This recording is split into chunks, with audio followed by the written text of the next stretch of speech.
Welcome to the Sacred Rebels podcast. This is your host, Tay. And co-host Amy. We're the podcast that fearlessly dives into the depths of holistic healing. Join us as we empower you to embrace your divine journey, confront sexual trauma, conquer addictions, and rise with confidence with life after trauma. It's time to unlock the sacred rebel within and enter a transformative path to self-discovery and healing. We are here to trigger you. By shattering stigmas and questioning societal norms, join us as we explore diverse stories of men and women showcasing that there's not one way to heal and the importance of community. Together, we will navigate the evolving human experience, embracing paths to growth and understanding. Let's heal, baby. Hey, y'all. Welcome back to Sacred Rebels. We're so excited to have Carly here with us. We're going to start off with a big, deep breath, and then Aim's going to introduce us, and she'll read our card. Okay, one hand on the heart, one hand on the belly. Expel all the energy out. Inhale in through the nose. Feel where the breath goes. Lift up. And exhale, just let it go. Open the heart, open the mind. Arrive in the space, arrive in the message. Love that. Well, we are so excited to have Carly here. Carly joined our community, our women's circle in September, and she has not stopped coming to all the things ever since. She has a beautiful story of turning pain into purpose and all the things, and and we're just excited to hear her story and connect with her more and have you hear her story and connect. So Carly pulled a card tonight. I did. I pulled Moon Goddess Higher Power. Ooh, That's let a me good see. one. That is a good one. I don't think we've ever pulled this one. Moon power. It's also the equinox, guys. It's officially spring. I know. Love it. Just so you know. All right. What do we got here? How much of it do you want me to read? Whatever you want. All right. The situation you're asking about may feel impossible, but you are magical and have celestial support. The goddess is on your side. Whatever you're facing, she's bringing you healing, grace, and blessings. You're facing a soul challenge right now. You need to move through it to know how strong you are.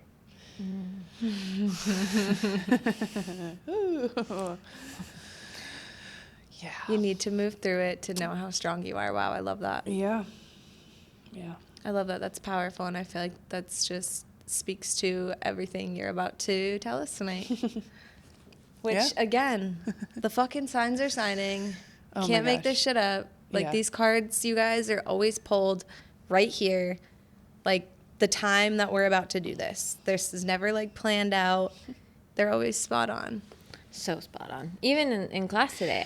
Carly's been with me since like 5 o'clock. She did booty and breath work, and now she's here at the podcast. So she's got like 4 hours here at the studio. Really putting me through it. It's all right. It'll be good. Yeah. It'll be good. Yes. So, speaking of that, Carly, why don't you just, give us a little info on who Carly is, like your upbringing, a little bit of your story, what got you here, what led you to find us, seek us out. Start from the beginning? Yes. All right. My childhood was full of lots of trauma.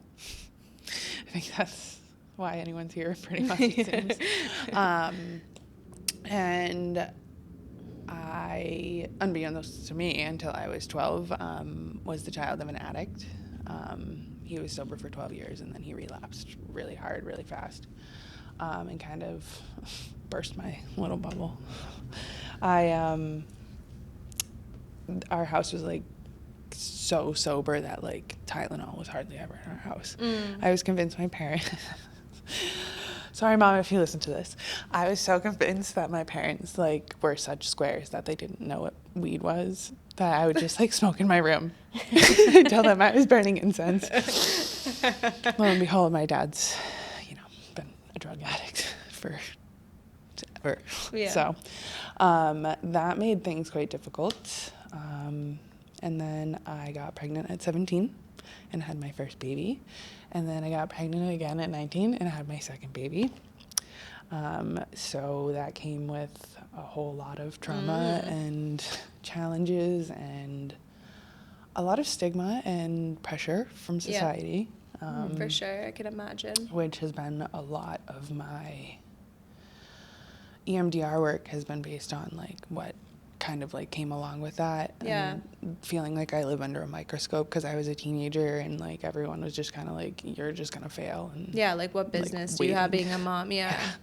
Yeah. So, and then What was it like being a teen mom? Kind of walk us through that a little bit. What was it like?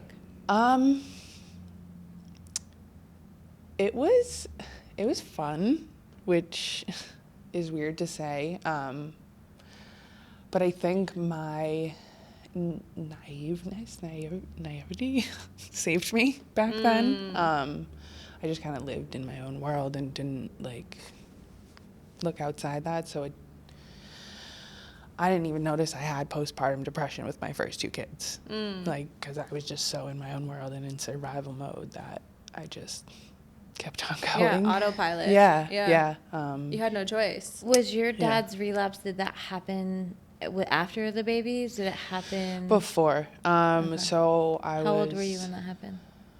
I think I was in 7th or 8th grade. Yeah. So up until that point, like up until 7th grade, your dad was sober. Yeah, as far as I know. And then, okay. As far So as I to know. your knowledge, and then he had like a big relapse, which came 7th grade. Yeah. Okay. Yeah. Yes. So then the struggles of living with an addict or an alcoholic at home. Yeah. Yeah, and I didn't really understand it, and I didn't really find out until I was an adult, and I had a family member tell me, like, what they knew, why my parents got divorced, and that, like, it was my dad's relapse ultimately. And he, like, just moved out one day and was, like, gone. And, like, I had no idea where he was, and then I found out he was literally just, like, living on the other side of town for, like, months and months and months. But yeah, he like,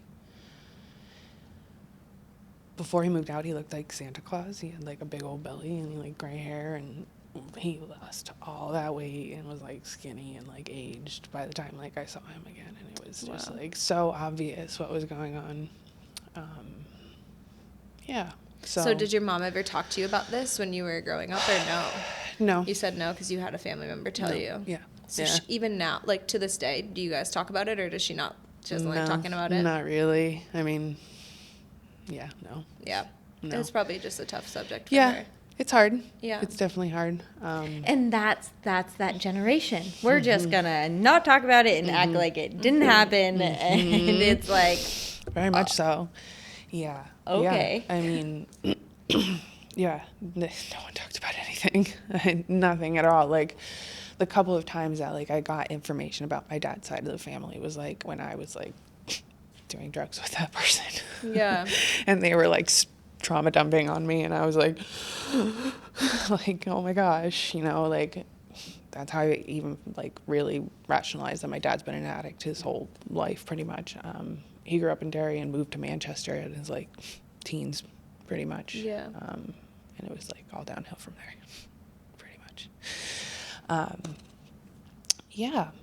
So teen mom, you're back. You're 19, 20, right? 19, 20, 21. Yeah. You go a few years. Like, walk us through those early years and those teen mom years. So after I had my son, I actually fell really heavily into drinking. I was like, I didn't have my kids on the weekends, so I was numbing out the whole time. I know now. But I was literally like drinking an entire like gallon of alcohol every weekend, and just doing whatever I could to like distract myself. And I was at a bar with some friends and an old manager of mine from when I was like a teenager, and I stepped outside with her so drunk, and she was like, looked me dead in the eyes, like no one had ever looked at me before, and was like, you're gonna lose your kids. You need to fucking stop with the drinking. And I just like walked away from everyone and everything. And I went home and I stopped drinking and like was totally terribly sick on my own, and I left all my friends who continued down that path and never looked back. That's so powerful. Yeah, A lot of people can't do that. No, not at all. For it to take just one person to come to you and be like, no, this ain't it. Yeah. And for you to take that, go home and be like, oh yeah, she's right. Like, this ain't it. I was just like, done. No, no can do, Batman. Yeah. Yeah. Yeah. That is powerful. Yeah. And I don't want my kids to grow up without me. Yeah. They don't need that. No. So then I just kind of worked different jobs here and there because of a lack of support. I'm going to be very kind about it. A lack of support. I could never like keep the kids in daycare because I couldn't afford it, even with like state assistance, because I was, making $7.25 an hour at first when we first moved out of home, the three of us. Wow. I like think back now. I'm like, I don't even know how I was getting to work. Like it was on hopes and prayers or something, because $7.25 an hour. I remember my first check over $300 and being so excited about it. And like what was I doing? Yeah, people don't realize that too. It's like the system isn't set up for people to succeed past. Like I have a few friends too where it's like you have to work and then you have to work a second job because childcare, you can't actually, like childcare is like the cost of your first job, and then you've got to work on the weekends, and then where do you find childcare if you're a single mom? And then you get a job and you get assistance with food and stuff, and then you get a job that makes a little bit more money, and then it cuts all your assistance off. Yeah. So it's like you actually have to go back to making less money, so there is no way to catch up or get out. Yeah.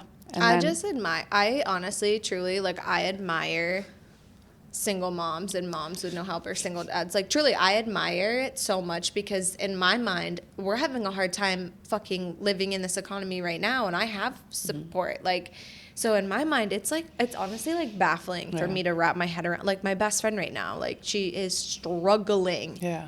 And it fucking kills me because I'm like, I wish I could help. I wish the state would help. I wish someone would fucking help. Yeah. Like, just someone fucking help her. It's insane. So yeah, I have a couple friends like that. Yeah, and I mean... It's so fucking admirable. Yeah. Like, you just fucking strap up those boots and you just keep on trucking because, like, what else are you going to do? What else are you going to do, you know? Like... Insane. Yeah, I mean,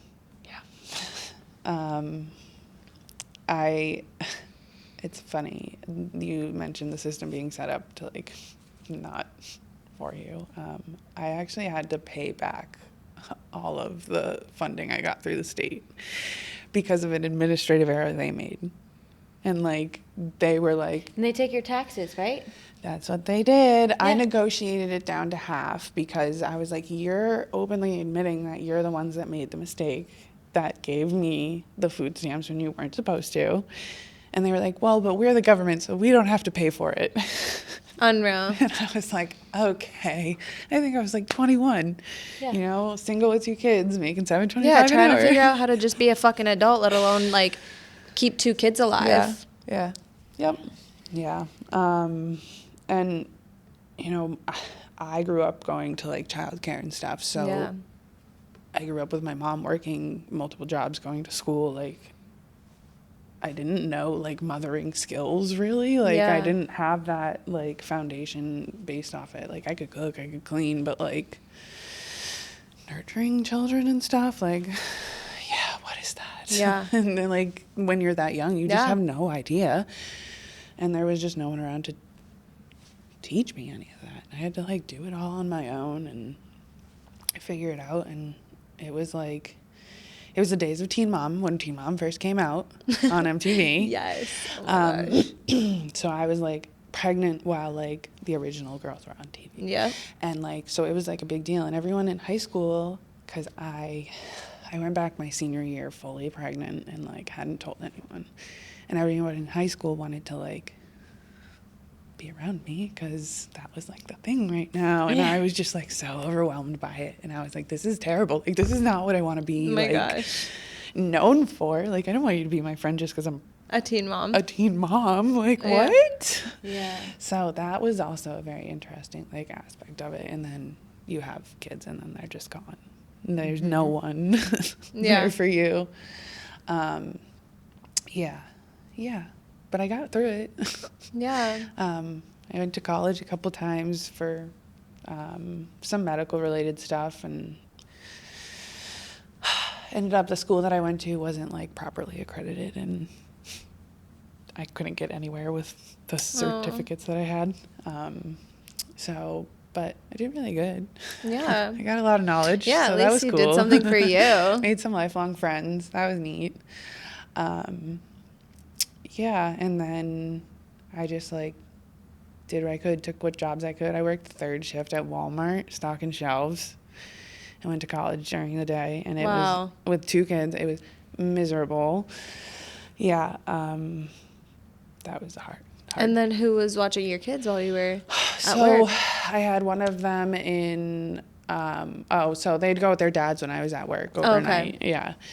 Yeah, and then I'd have them like during the day. One of them was in daycare for a little bit while I did it, but it was again too expensive. Yeah, insane. Isn't it so crazy to think back when you were doing that? Because it's so funny when I think back when Gavin was 1 and I was going to hair school and then bartending. I would get out of school, get him from daycare, and then I would go to bartend. I would go at 9 o'clock at night and get out at 3 in the morning to wake up at 6 to get him to sleeping. And I'm like, now if like I don't get at least 5 or 6 hours of sleep, I'm like, I'm gonna kill everyone. So I'm like, but I used to function and do school and work and take care of a toddler. No idea where that went. What? I was sleeping. I wasn't even sleeping some days. Like, I guess I ended up getting in a new relationship while I worked at Walmart, and like spending time in that new relationship also like came into the schedule. So like all of a sudden it would be time to go to work, and I hadn't slept, and what are you gonna do? You just do it, Mom. You just get it done. You just get it done. You just fucking do it. Yeah.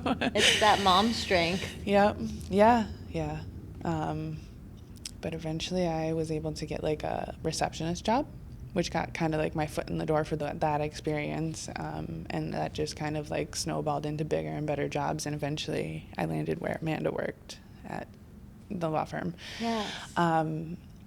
So that's kind of how I like found you guys and stuff, because she was like, you need to come to this circle. And I was like, okay, I'll drive my car to the middle of the woods, and I have no idea where I'm going. The first circle that she came to, guys, was at my home. It was the one where we did the big fire outside. In the rain. In the We had pouring tents. fucking rain. In the pouring fucking rain. It like poured rain. Like We had, downpoured. tents Like and it just had sat been in the wet drizzling all ground. day, and then boom, 7 o'clock hit, and it was like, It was just pouring the whole time. It was wonderful, though. it was beautiful. I didn't even know who you were, but I just was know. like, it's fine. I'm going, and I'm Pull going to into meet this these big field. crazy bitches in the middle of the dark doing fucking crazy shit in the backwoods. Eating good food. Thanks, Yes. man. Eating Yes. good food. Seriously. That was the pulled pork, yes. Oh, so good. I still have extra barbecue sauce from that. Oh, man. Yeah.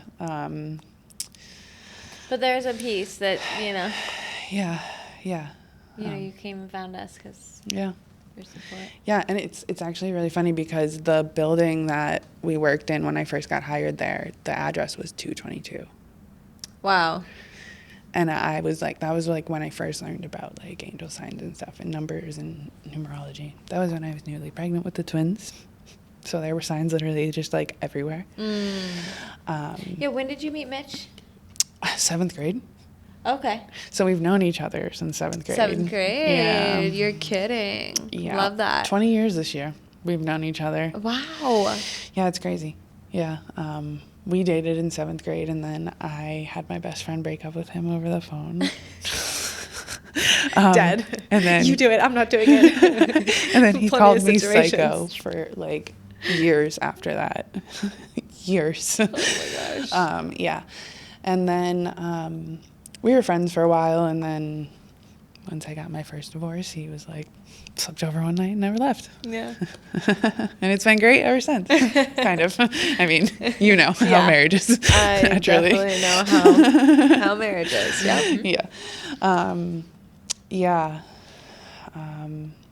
I stopped working because of COVID and the twins, and just like the kids, I had to do remote So like, like the timeline of it, your Yeah. 2 kids, you had them at 17 and 19. Mm-hmm. So how much older are they than the twins?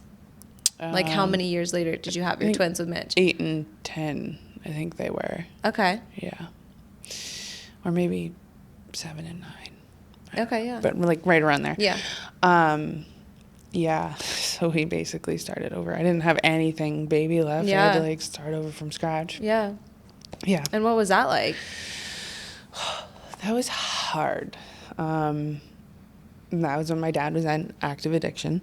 He was in the hospital when I told him that I was pregnant. And I was like, listen, you gotta like get it together to be around for these babies. Yeah. So I was like dealing with that. I have a sibling that lives across the country that likes to drive his motorcycle, kind of like a butthead. And I dealt with some drama from that while I was pregnant, and I lost my grandmother while I was pregnant. Wow. My husband also had his first grand mal seizure while I was pregnant. Wow. So it was like one thing after another, and I was just like, again, in survival mode. Mm-hmm. You just like do it and you get it done, and I got through it. I mean, I was so sick. Yeah, I had to like call Amanda one day from the parking lot and be like, I just threw up in the parking lot, I'm so sorry. Oh my gosh. At a like law firm, you know, Oh like my people God. pay Yeah, thousands and yeah. thousands of dollars to come here. I was just like mortified. But yeah, I carried them to term. It was great. They were 6 pounds and 6 pounds 7 ounces when they were born. So cute. They were healthy. We didn't have to like do any NICU time or anything. It was great. They're so cute. Yeah, they are. Oh gosh, they are. They're so cute. Yeah. I call them thing 1 and thing 2. They're just like always doing something and I like love up that. to something and causing chaos. Yep. But they're also the sweetest. Yeah. So yeah, I had them, and then literally the week they turned 1, the world like shut down from everything. So we were like in a bubble at home for most of their like toddler years. Yeah, toddler years. So that was very isolating on like my motherhood journey, because I was part of a mother's group that was meeting like all the time at different places and stuff. And then when COVID hit, it just like dissipated into like nothingness. And that was like really hard. So I was like alone home, mourning the loss of this like group that we had for the entirety of the twins like first year. So that was just Because it's so hard. important. Community is so Yeah. important. And new moms just really, like, we lost that village mentality. Like, it takes a village, and it's really hard. And I've never had twins. Like, I can't imagine. Like, it's the challenge of having one baby. I can't either. And then I say I want twins, but I'm like, how do I've you carry always two? wanted How them. do you carry 2 car seats? How do you put both of do them in the it. car at the same time? Yeah, I know, right? You You just fucking do do it. it. But in my mind, I'm like, oh my God, how do you carry 2 car seats at know. the same time? Holy fuck. I mean, it's nice to watch your husband carry 2 car seats. I won't lie. But yeah, I mean, my dad was a twin, so my grandmother had twins in 1955. And like I have some pictures of them from back then, and like them in a big old school type like stroller, and I'm just like, listen, if she could have done it back then, and this is what it looked like, I can get through literally anything in this day and age. Yep. Like I'm unstoppable. Like Yep. so I got yeah, this. I was yeah. a fucking teen mom. This is fucking a cakewalk. Yeah, Literally. kind of. They didn't sleep for the first 18 months, and I had to hire a sleep trainer. So that was terrible. I think it's also important that people realize, and that is like why we have this podcast, right? It's like people, until you are talking about it or, you know, sharing it, you don't even realize all the battles and all the struggles that you just actually just make it through. Yeah. Because we are built-in survivors, and our ancestors were warriors, and we just Yep. have that Let's do figure it. it out mentality. As long as you remove yourself from the victim mentality, right? Like, poor me, why is this happening to me? You have all these reasons why you could have been in a victim state. Yeah. Right? But you didn't. You chose to just be like, okay, Yeah. this is happening. This is it. Everybody has a story. Everybody has a shitty situation that they've had to make it through. So if you can just shift your perception to, holy shit, I've made it through this, instead of, oh, why the fuck is this happening to me? Like, your life will change completely. Yeah. Yeah. Completely. 100%. Yeah. It's It's beautiful and I feel like you're a powerful. perfect example of that, honestly. yeah. Truly. Yeah. I mean, you just get through it. You really do. Like, sleep deprived, like not showered, and that's not like fed, a whole other thing. not held. Like, I planned and executed my dad's funeral all on my own because like I hadn't found this community yet, and I bet that if I had, like, I would have had more help there. But like at the end of that, I was like, damn, I'd like did that. Like, it was a great, like, beautiful service and everything, and like that was me that did that, and my husband. I don't give him enough credit. He needs credit. But like, you know, and it's like. And how long ago was that? That was in August, so I think it's like 6 months. I try not to count. Yeah. It's just. Yeah. That's hard. Yeah. Yeah, and it's grief is forever, right? Everybody has these expectations of like, oh, this too shall pass, or this or that. It's like, it's not no, it's forever. It's like a big piece of you, and and it's allowed, right? We don't have to. There is no end goal for grief, and I think that that's really important for people to like understand that we don't have to set end goals of like, when is this gonna stop? It just, and I don't even think it's ever going to get easier either, right? It's just that you get more support and you have more people to lean on in the times where it's challenging. Yeah. You find a community. Yeah, And you have your people uplift you until you can stand. Yeah, exactly. Honestly. That's all you can do. Yeah. And it's so crazy, but it's so like healing to be a part of this kind of community, because I feel like my whole life I've just like never like found that connection anywhere. Like, because everything felt surface level. Yeah. I mean, you become friends with someone and then they like your boyfriend and they don't ever talk to you again because they like him. Or like you date someone and then all your friends are like intermingled, and when you break up you lose all of that, you know? And it makes it really hard to like go into things with a positive mindset and be like, oh, I'm going to be friends with these people and these are the people I can lean on, because you have all of this like evidence that that's not how this works. Like, like, but it's so different coming here to the community and stuff. And like, I would not have gotten through my grief without it. Like, it's so necessary to have community. And I hope that the message can continue to spread, because my heart hurts for like who I was before without it, you know, and like knowing that there's other people out there like feeling that, and like, I know that aloneness, and they don't even know, you know, and like, it kills me. Like, yeah. They don't know there's another side, right? It's like we all, and even especially for women, and we talk about it so much in all the circles,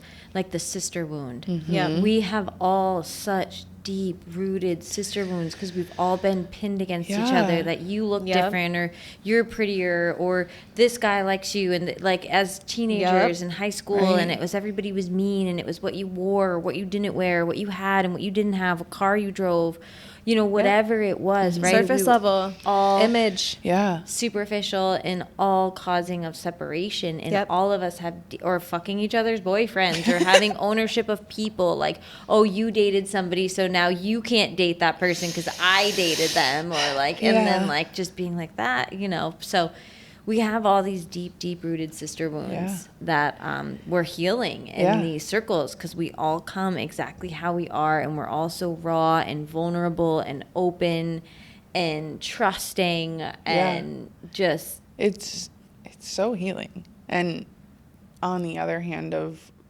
my relationships with females, I have a lot of trauma from childhood relationships with females. I don't know how or like why adults weren't ever present in my life, and how like so many people were playing house and doctor, if you will. Again. Okay. So Start from the beginning. When I was a child, or even into adulthood, honestly, I went through a lot of abuse in female relationships, like sexually wise, like, and I think it like just, I don't know if it was the community that I lived in that I was just like rampant in, but like it seemed like everyone was like doing it to each other, and I know it was coming from somewhere now, but like that was so damaging to be like, oh, if I don't do these things with these people, they're not going to be my friends. So then you get into adulthood and you're like, am I supposed to be crossing those boundaries with my adult friends? Because it doesn't feel like I should be, but are they not going to be friends with me because of that? So that was like really hard to work through. And I've had friendships where like the lines have gotten blurred and I've like lost that friendship now. You can't ever come back from that. Yeah. Like Yeah. once you blur that line Yeah. enough, like you just can't be friends.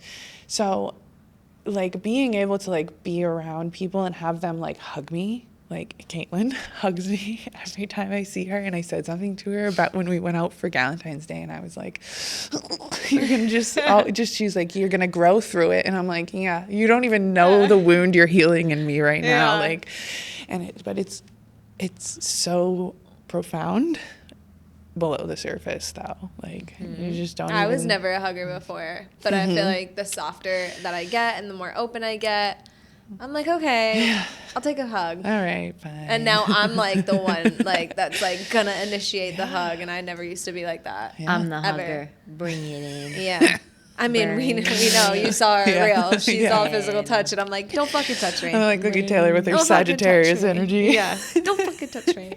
But it is so true, the doctor thing, right? Like that there's so many people that had those situations in childhood where it was like cousins or siblings or brothers or, you know, doing these things and forcing these things because there was no adult supervision. And not only no adult supervision, but nobody was talking about it. There isn't. Or education or any right, of it. that's what I'm saying. Like it was just a taboo talk. Like, and then the people that were doing it were usually older than you, so they told you that you were going to get in trouble with the parents. If so you said didn't anything. bring Yeah. it. Keep your mouth shut. And nobody was having the conversation of like your body parts are your body parts, and like don't allow people. You know, that's what I tell. It's like I say to my kids all the time. I'm like, it doesn't matter who these people are. If you trust, if you love them, if they're touching your private parts, you need to tell a parent, child. It doesn't matter. Like, you know, you just have very age appropriate conversations about your body and your bubble and your space. Yeah, we're very open about that topic in my household. And like, I don't nickname parts. Like, I call it for what it is, penis and vagina. Like, we don't skate around the terms. Yeah. Like, Yeah. We've found that also being open and like not. it leaves less room for curiosity yeah. when you're just so direct and straight Yeah. to the point. Like, my son's like, Mom, why do you have hair sometimes down there? I'm like, because, buddy, I'm a female and like I grow hair and sometimes I like to shave. Or like Hayes, like she'll see a tampon string and like wants to pull it. I'm like, no, we'll talk about that when you're older. Like, you know, like just shit like that. Like, it's like, I'm just going to be so honest and open with my children so they know that these, like, and they're not scared to ask me about it or talk to me about it. Yeah. You know? Yeah, it's an open dialogue. Open dialogue. And there's no fear. And I'm like, you're never going to get in trouble. Right. Never. Right. Yeah. Never. This isn't like, you know, that's a big thing. It's like the getting in You're trouble. not like, in trouble, and you won't be in trouble. And like, Yep. This is safe. This is a safe conversation to have. It's not. Yeah. And that's it, right? It's the lack of education, and it's the lack of our generation not wanting to communicate about anything uncomfortable. Yeah. It was like, just keep it behind closed doors. Yeah. If you're in trouble, go in timeout, figure it out by yourself. Yeah. You know, I do this thing with my kids now where we do, it's called time in. So if they're having a hard time, I take them, I remove them from the situation, and I go sit with them upstairs in the timeout space and communicate and talk and work through it, whether we scream, whether we do something instead of, so it's teaching them to regulate the emotion with you. Right. Like, You we don't can't have to be alone. expect our children to just go to their room at 5 years old and just Figure it fucking out. figure it out. Like, It's crazy to me. you know what I mean? We need time ins. Like, Yeah. sit, and they're clearly needing some kind of one-on-one attention from you in that moment. That's why they're overreacting. So give that to them. Right. Yeah. And it's a pain in the ass.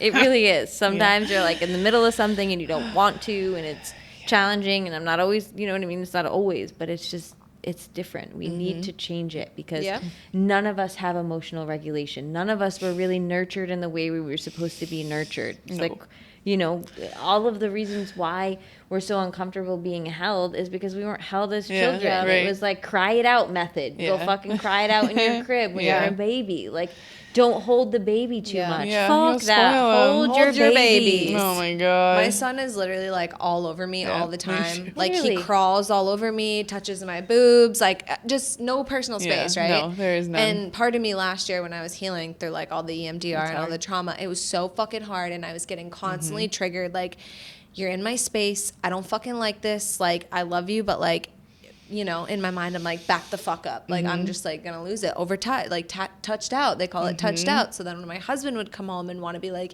held or kissed or embraced, I'm like, like I was just like crawled all over all day. Like, I Yeah. need a minute. My you nipples know? were pulled. Yeah. I didn't Yeah. go pee by myself. Yeah. Oh, It is. It's like so hard because, and now Yeah. it's so funny because I was looking back, right, and just seeing like the growth that I've had this last year.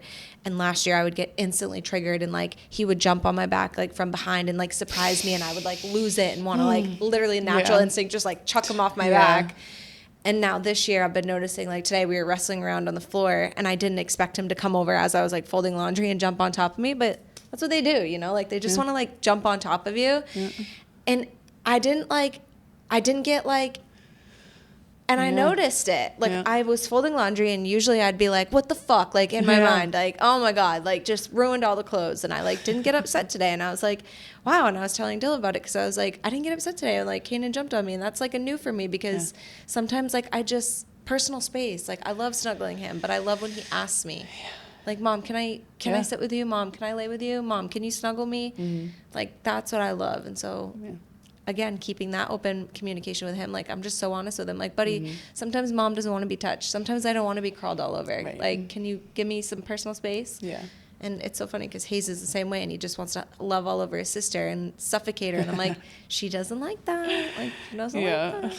that. Yeah, it's definitely hard with the twins. It's definitely been a lot harder than it was with the older two. I nursed them for 18 months, so I held them for 18 months. And pretty you're much. a different woman Yeah. at this point. Yeah, you know, totally. you probably were a completely different mom Yeah. this time around. Yeah, You've way grown different. a ton. Yeah, Yeah, you had even support. since I had them. You had Mitch. You had support a Yeah. little bit. Yeah, yeah, And that's for hard sure. too, because like I get it, right? Because I had Gavin at, you know, and he's 12, and I was a completely different person, and they see that and they notice that, right? So it's a challenge, and there comes with shame and guilt. It's like, I was, you know, not sober, got pregnant, and Was still a child. was still, you know, I was Basically. 25, but, Yeah, but, I like, was that's- coming off of a Yeah, still a child. 10-year heroin Yeah. run. You're Yeah. still like You know a what I baby mean? at that Like, point. I had no Yeah. idea how to function or be an adult or nurture myself or do anything. So it's like, so then you know, I grew up with Gavin, you know, he taught me so many lessons. Yeah. And then, you know, as, you know, I had Zoe I had Xavier at, God, how old was I? 30? Next is what, 7, 6, 7? Yeah, he's 7. So yeah, I had Xavier at 30, and then I had Zoe at 35. You know, so it's like so different. different world, It's yeah. You're so different. You know, Yeah. so it's like you got to let go of that also, and being like, you know, I couldn't, you know, because then they watch that and they notice the difference. Yes. So it's like very hard to explain Yeah. in a child's mind that like it was just different. It was different. I was an And I actual don't love child. you, right? And I don't love you any less. This isn't a reflection of my Yeah. love. It's a Yeah. reflection of my growth. And like, Right. thank Yes. you for teaching me. You know, like your firstborn, right? You're Thank just you for like, making thank me you. better. Yeah. Thank you Yeah. for making me better. Yeah. For and all of us. we are navigating some waters with the 14-year-old for sure. And it's just like, I know I can't take away anything that 17 to 32-year-old me did, but I know that now I have the tools to make the future be the best that it can be. And I just have to like trust that that's going to be enough for her and to like keep us from, you know, going under completely. Yeah. So that's definitely, growing up with them is definitely something for sure. Yeah. I mean, they were just like on my hip everywhere I went. Like, South Willow Street, Duncan's, people used to just hang out there and I would just like bring them with me. They were just like, I had no idea. No one was telling me I wasn't supposed to do that. Like, So it's crazy. I couldn't imagine doing half those things. We're in bed by 8 o'clock. And, you know, we eat all our fruits and veggies and drink all our water. And It's like I never drank water as a child.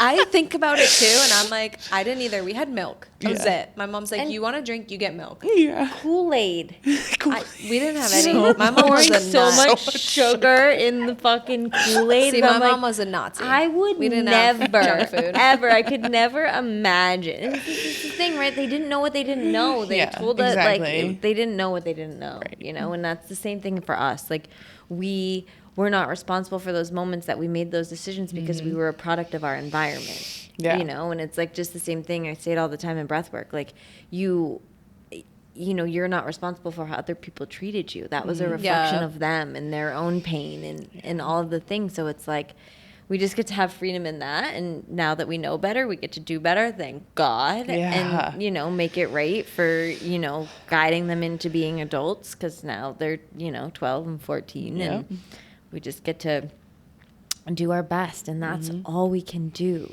Right.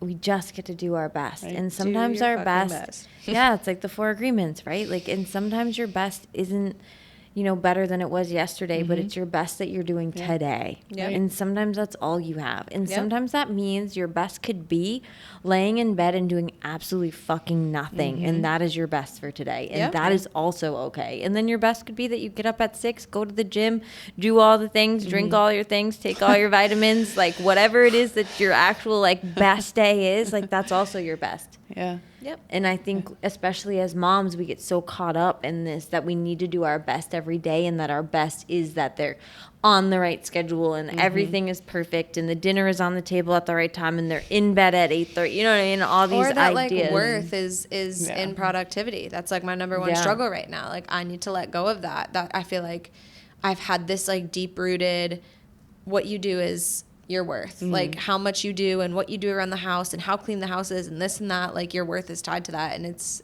just not. And so this year like letting little things go, like Yeah. you know, not vacuuming. Who fucking cares? I'm not gonna fucking vacuum today.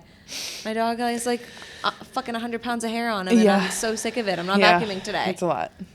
Yeah, I mean, I actually have fibromyalgia, and I was diagnosed in 2015. I didn't know that. Yeah. I was only like 25 when I was diagnosed. It was miserable and terrible. That's what led me to holistic healing because I did literally everything I could to try to like solve Yeah. this problem. I was on gabapentin. It was terrible, and like I couldn't do anything. But like at that time, I couldn't do anything. I was in so much pain and I didn't want to take painkillers because of my dad's history. And I was like, I'm not going down that path.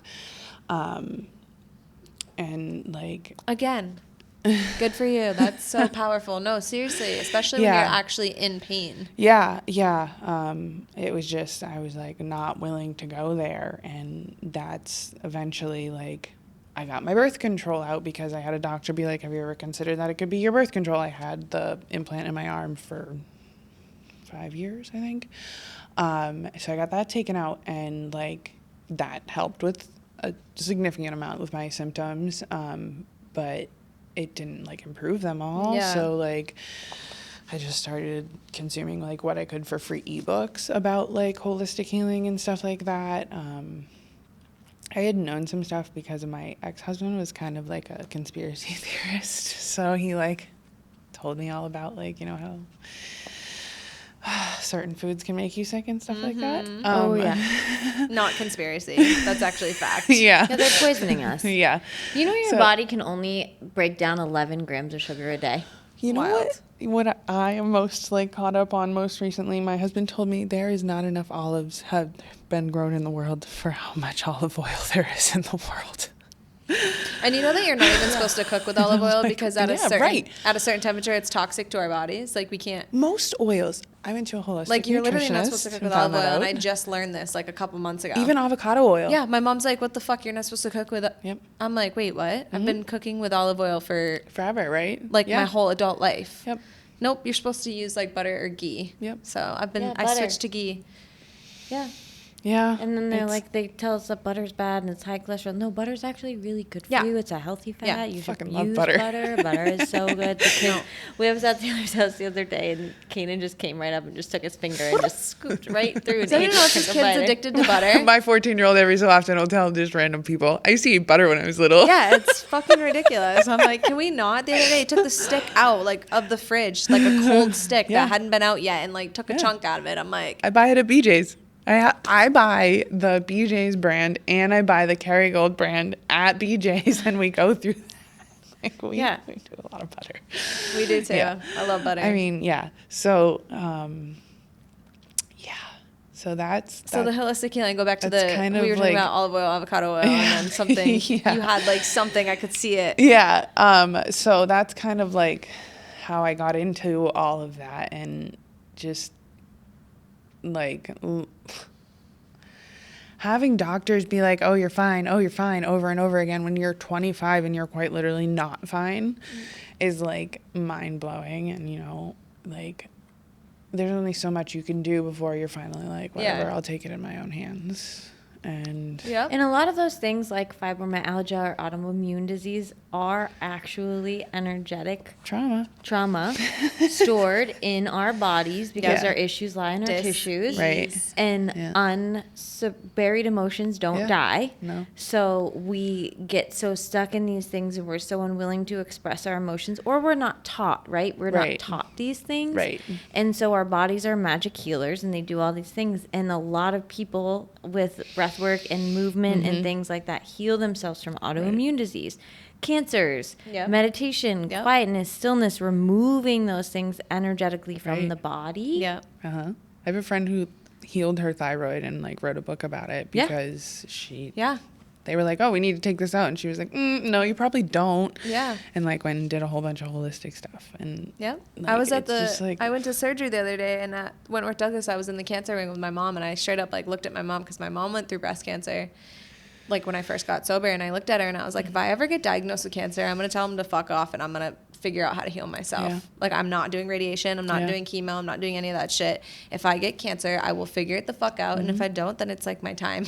Because, like, I won't do it. I'm so mad that I got my gallbladder removed because I would have not had to have my gallbladder removed Yeah. because it's an energy. Yeah. I went to an energy healer and she Yeah. told me my gallbladder was sick when my gallbladder was out Out, already. I was yeah. like, yeah, it's not there. She's like, well, the energy that Yeah. caused the sickness is still Still there. there. So a lot of people, they will get these doctors will be like, yeah, just and I'll just tell you right now, gallbladder removal is $1 billion industry Yeah. because they'll just say to I know so anyone, many people without them. you have it and this is what it Yeah. is, and it's actually has to do with diet Yeah. because our gallbladder makes this fluid and we're supposed all the bitter has been taken out of our Yep. food. So there's like so many healthy ways that I could have just healed it, and Yep. I was in so much pain that I was just like, the doctor said to take it out, and I'm like, fucking take it out. Yeah. Yeah. Bye. Yeah. And I was pregnant. Yeah. Oh, I had to go under surgery pregnant. yeah. That's crazy. It's like in the healthcare, and we've been so disempowered as human beings because the health industry is Yeah. $1 billion history. It's crazy. I've been That watching The before Resident. you It's, like, blowing my go, mind. before you go to the doctors, like check your water intake, check your exercise, Yeah. like how much sun are you getting, like how much Right. vitamins are you getting. Even like, red light exposure is like they say one of the most beneficial health tools that you can have in home. Yeah. If you It's do insane. 20 minutes of red light therapy a day or even a fucking week, it'll make a massive improvement in your health. Yeah. I'm no matter looking at what you're getting struggling a with. red light machine for the new studio space. Amazing. Big news, guys. Just got Big like a huge news. stand. yeah. Yeah, we're The gonna light do- ones that's gonna you can just sit and it Oh, goes over yeah. your face. It's like a panoramic. Yeah. It was like $175 on Amazon and it had like the best reviews. I'm like, yep. Do Zenden. it. Yep. Oh, Yeah. Awesome. yeah. So yeah. So, Dad, sorry, we got so sidetracked, but so your dad obviously passed away a few months ago, which we're Yes. so sorry about. Yes. And did you know that was coming, or was that a shock to you? No, I didn't. So he was an addict, obviously. I said that. But he was, to my knowledge, sober at the time. Did he have a relationship with your other kids or your twins or like Yeah, kind of? yeah. I mean, so like I was really close to him for a while. In like between like 2014 and 2017. He was in a relationship and we used to go over there all the time. She babysat for me. Like we were there literally every day. And then he decided to leave her because she was struggling with her substance abuse. I moved him into my house,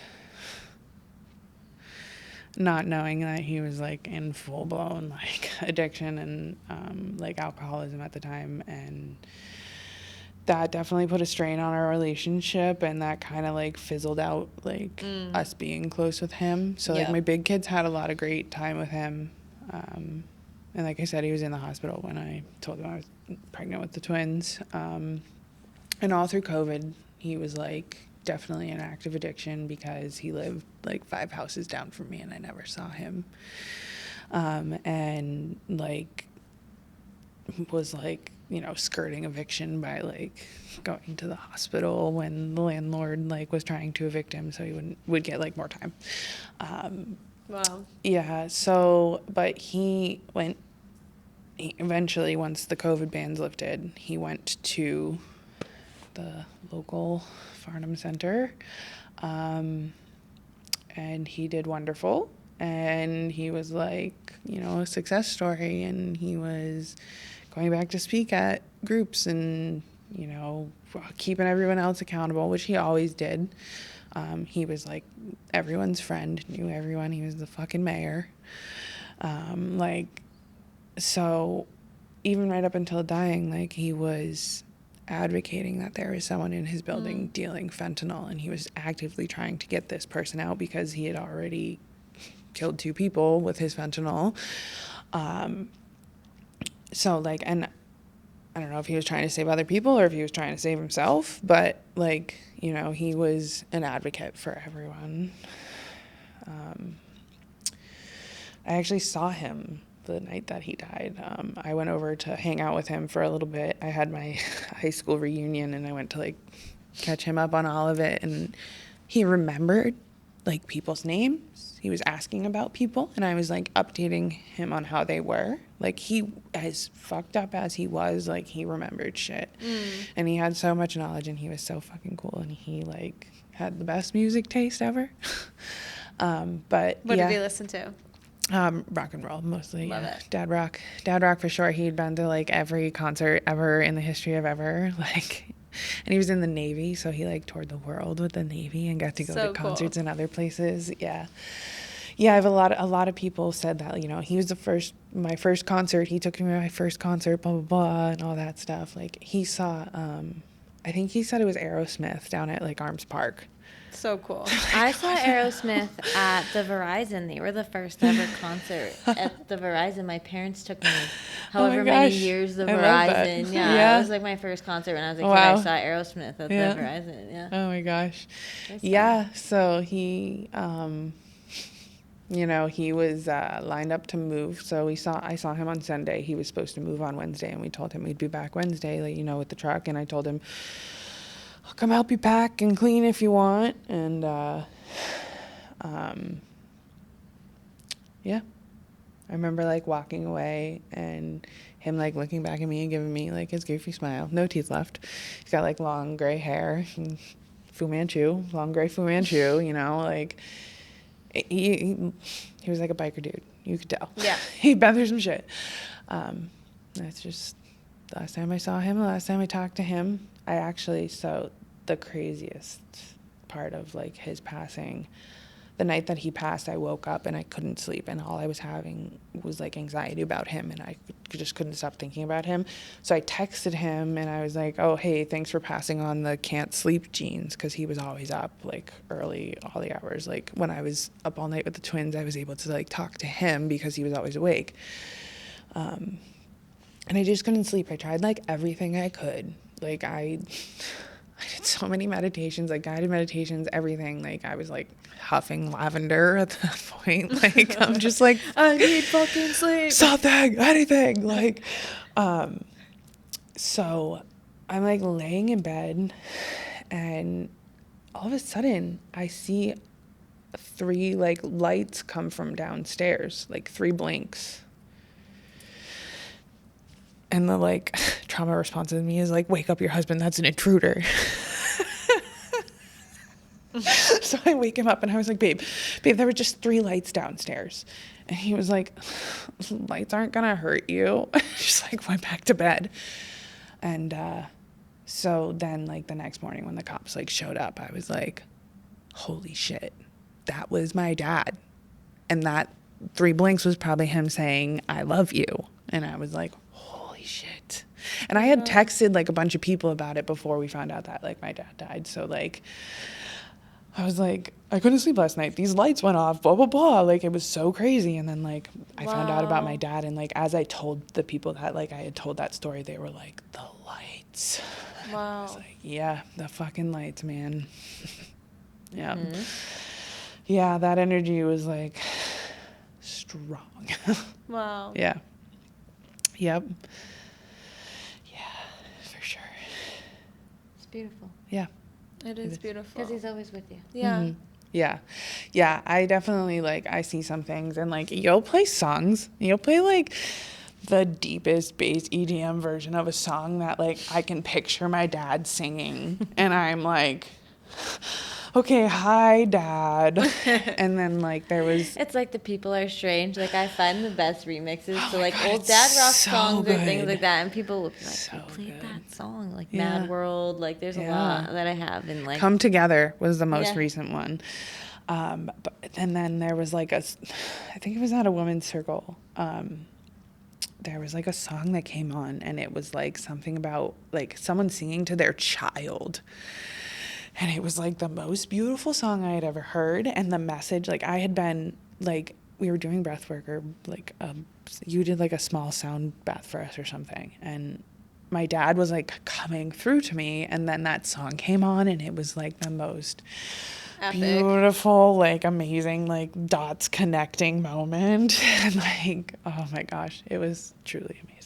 I love that so Yeah. much. well, sound breaks the veil. So Yeah. you know the gong and the sound bowls actually. So I always tell people if you're visited by somebody Yeah. or a memory of somebody comes up, like that was them Mm-hmm. there. Mm-hmm. You know, like I don't often like see spirits or things like that except like in breath work. Like Jesselyn, she comes to all the things, and her grandmother is whenever she's here, her grandmother is here. That's interesting. Yeah, Okay. as soon as the sound comes on. So, Yeah, my dad and his friend like come around whenever I'm like I love that. the yoga studio that I go to does like a very deep guided shavasana at the end and it's like You feel his presence. and yeah Yeah. they like come through there and I'm sometimes like, you can't damn. even like, it's like Yeah. almost like you could reach out and touch them. Yeah. Like goosebumps, like body chills, like it's like they're there, Yeah, which they are.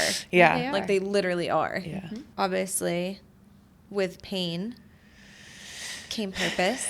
yeah, You found the space, you found Sacred Rebels, you found the Yeah. community. I feel like all of us here have grown so much together. yeah. Like we just like have such a tight knit group. It's so beautiful. And like it's not, I feel like people think it's like exclusive, but it's like no, like it's not. inclusive. Like Yeah. everyone is welcome. We just want like the biggest group of fucking badass women. Like Yeah. just come sit with us. I know. And and I mean, think about it, because you came in September. We had started the circles in March, so Yeah. we had already had what Yeah. five of Yeah. them. So when you came in, did you feel that? You know what I mean? That's a good judgment. Yeah, true. So, you know, So like- I was super nervous, obviously, because it was at someone's house in the middle of the woods, and I was already like, these people are gonna like, I don't know, sacrifice me or something. drinking the Kool-Aid. Whatever. So I was super nervous, and like, I remember getting down there, and Amanda wasn't there, and like neither of you guys were down there yet. You were in the house still, like getting stuff ready, and like everyone was kind of standing around. So there was a few other people that come regularly that was also their first time. Yeah. So they were like kind of like standing around and eventually someone smiled at me and talked to me. And then it was just like, bull, like I Yeah. am Jello, here I belong, and I will sit in this rain and do the things. And, you know, and now, and whenever someone new walks into the women's circle, I'm like intentionally smiling. I'm like looking for new people to walk in. Like I'm like, I want to smile at them and say that's hi. so Like important. That's like so important. yeah, and I like look forward to that now. So like. The newbies are welcome, so please come. Yeah. And also, if you're far away from us and you're not, me and Taylor have a template of what we've done. Like, we actually had I mean, I obviously have experience about doing these things, but I had never run anything like that. So we've just kind of wing it every month. But we do have a template. If you want to, like we say it all the time, you could start an AA meeting in a basement of a church. I'm sure if you went to a local church, or even now that it's springtime, like you could start it in a park. Like if you build it, they will come, and like your people will find you. You know, like even if it starts small, people give up so quick. Yeah, and people give up so quick after like one time, and they're like, oh, only 2 people came. It's like, okay, those people are then gonna go tell 2 people each, and then next week there's gonna be 6 people, and then those 6 people are gonna go tell 2 more people. Then there's gonna be 12, and like it's just gonna grow, and the ripple effect has been massive. And I think truly it's like honestly one of the things I'm most proud of this year. Besides the podcast. You should be. Yeah, besides the podcast, the Women's Circle, and every woman that has like walked through the doors and willingly sat and did uncomfortable shit to heal through some fucking shit. Like truly, because it's not always everyone easy. has. Like that's every single person who comes through the door is here for the same reason. And the main core wound is that everybody feels alone. Yeah. Always. Like when everybody's not sharing, good enough. Alone, comparing their life to everyone else's, not feeling worthy, not feeling loved, not feeling valued, not being seen, not being heard. It's like, it's all the same shit over and over. We all relate to the same pain. Yeah. All of us. And now we have our first men's circle this Friday, and there's only a couple people signed up, but I'm just so proud of the guys, and I know that we'll get the word out there, and those few people that show up on Friday will tell their friends, and we're going to keep talking about it. We're trying to find like dad groups or whatever that we can add the information to. You were saying it that your friend, a woman friend, runs a dad group, which I think is so funny. I'm like, once upon a time, because she was seeing the same thing, that like it was all moms and stuff, and like there's no room for dads to connect. Men need healing too. Yeah, and Carly's also on the app. Like that's been beautiful to have her there. 6 a.m. on the lives, the app.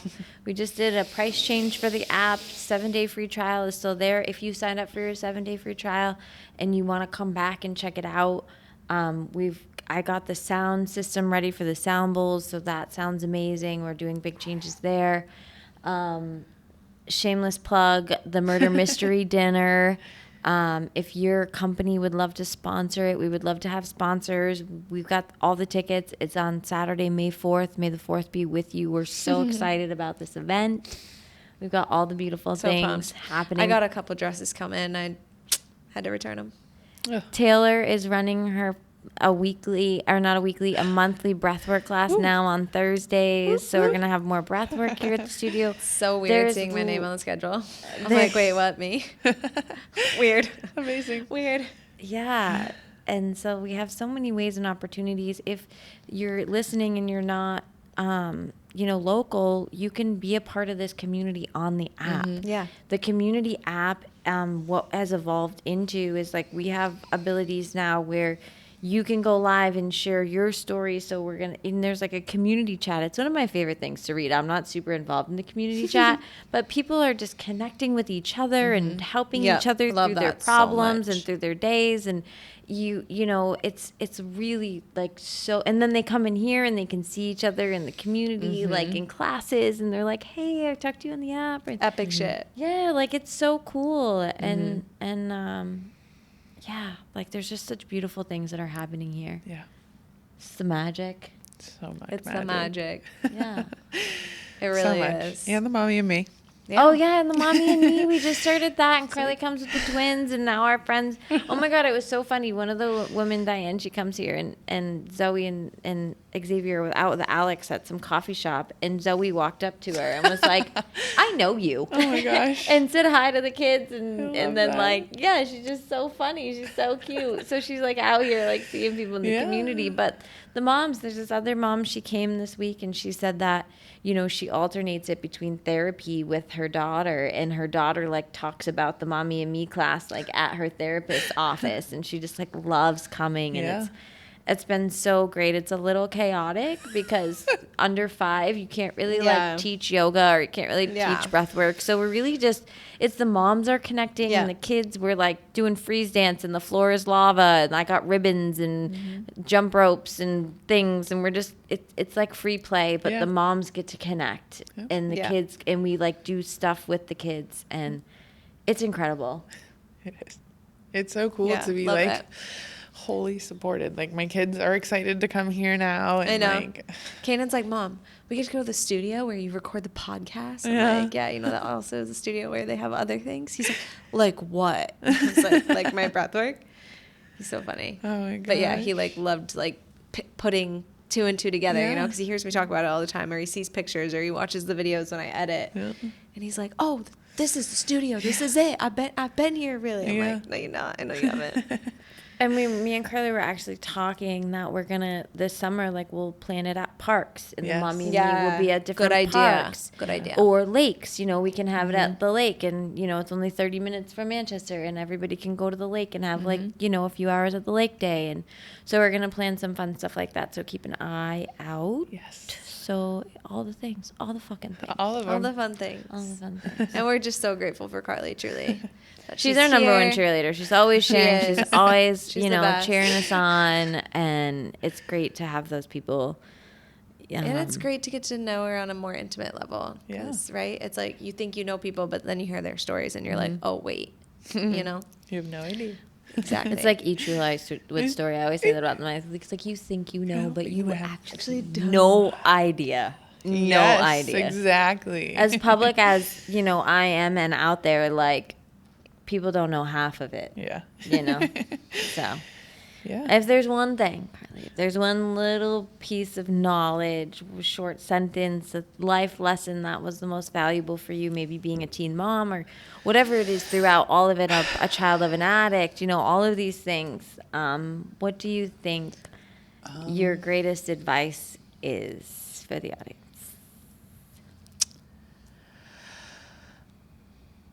You can get through anything you can breathe through, for sure. And recently, I've learned you can go with grace, but fuck shit up when you need to. Yes. I fucking love that. I'm like, wait, that's the name of the episode. Perfect. I feel that so deeply. Yes. Like, because I'm about to fuck shit up. Yeah. I've been quiet for too long, people. I've been quiet for too long. I'm ready to fuck shit up. Yep. People should be scared. Yep. All Because right. the truth will be revealed. Yep. Yeah. Okay. Well, we love you so much. We're so grateful. I'm so grateful. This will be up tomorrow. At some point. Which is now today. Yeah, true. I didn't need to say that. This will be up today at some point. Sorry, it's coming out late, you guys. It will not be up at 5 a.m. like it usually is. It'll be up at probably 5 p.m. Listen to it on your way home from work, not on your way to. Because I always get what the fuck, where's the episode? I always listen to it on the way to work. I'm like, sorry, we recorded Tuesday night this week and it's not out yet. Yeah. We close the same way we start. One hand on the heart, one hand on the belly. Really expel all the energy out. Inhale in through the nose, fill up. And then just let that shit go.